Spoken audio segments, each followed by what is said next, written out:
Hello, নমস্কার। আরেকটি রান্নার ভ্লগে আপনাদের সকলকে স্বাগত। চিকেন তো অনেকভাবেই খেয়েছেন। আজকে যেভাবে চিকেন রান্না দেখাবো, এইভাবে একবার খেয়ে দেখবেন। অনুরোধ রইল, প্রথমে চিকেন খুব ভালোভাবে ধুয়ে নিয়েছি। মশলায় নর্মালি যেগুলো দেয়, আদা, জিরে, রসুন, আর আমি কি করেছি, যখন মশলাটা পেস্ট করেছি তখন কিন্তু দুটো পেঁয়াজও দিয়ে দিয়েছি। কাঁচা লঙ্কা দিয়েছি শুকনো লঙ্কা, আর বিরিয়ানি মশলা দিলাম নুন, দিলাম হলুদ, আর দিলাম সর্ষের তেল।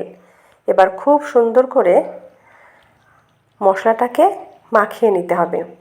এমনভাবে মাখাতে হবে যেন সমস্ত মশলাগুলো মাংসের সাথে সুন্দরভাবে লেগে যায়।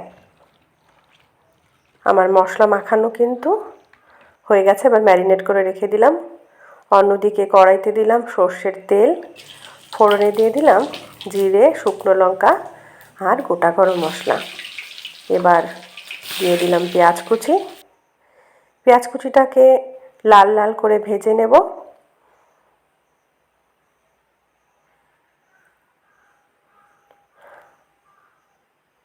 ভালোভাবে মোটামুটি ভাজা হয়ে গেলে তার মধ্যে কিন্তু আমি যে মাংসটা ম্যারিনেট করে রেখেছি, ম্যারিনেট করা চিকেনটা দিয়ে দেব এবং খুব ভালোভাবে কষিয়ে নেব।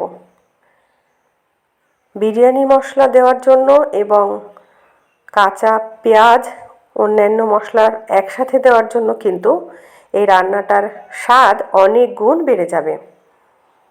এবার কিন্তু আমি খুব ভালোভাবে কষিয়ে নেব।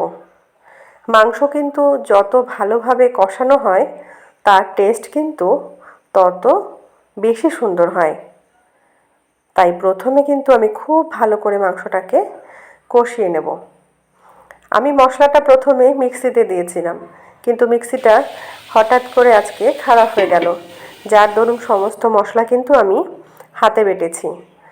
আর একটা জিনিস দেখুন, এবার কিন্তু আমি মাংস কষানোর সময় কেটে ধুয়ে রাখা আলু দিয়ে দিলাম। আমি কিন্তু আলু ভাজিনি, আমি মাংসের সাথে আলুটাও কিন্তু এইভাবে কষিয়ে নেব।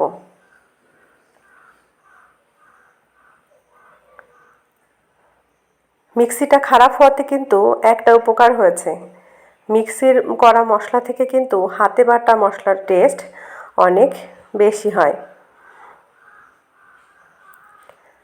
মাংস কষানোর সময় কিন্তু অবশ্যই একটু ঢেকে ঢেকে কষাতে হবে। অল্প চিনি অ্যাড করলাম। মশলার সাথে এই চিনিটা মিশে গেলে কিন্তু একটু অন্যরকম হয়ে যাবে। এবং চিনি দেওয়ার আরেকটা উপকারিতা হলো মাংসগুলো কিন্তু ভাঙবে না। খুব ভালোভাবে কষিয়ে নেব।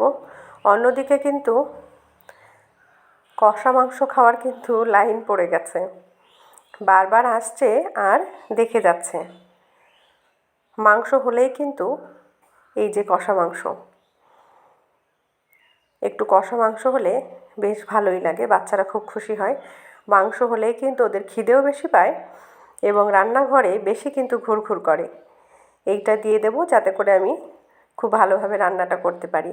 এবার আমি জল অ্যাড করলাম।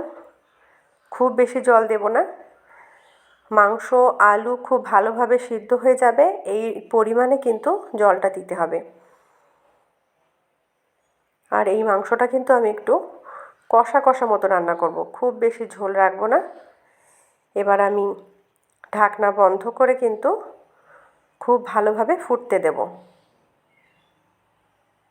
দেখুন ঝোলটা কিন্তু মোটামুটি গাঢ় হয়ে এসছে, মানে মাংসটা কিন্তু সিদ্ধ হয়ে গেছে।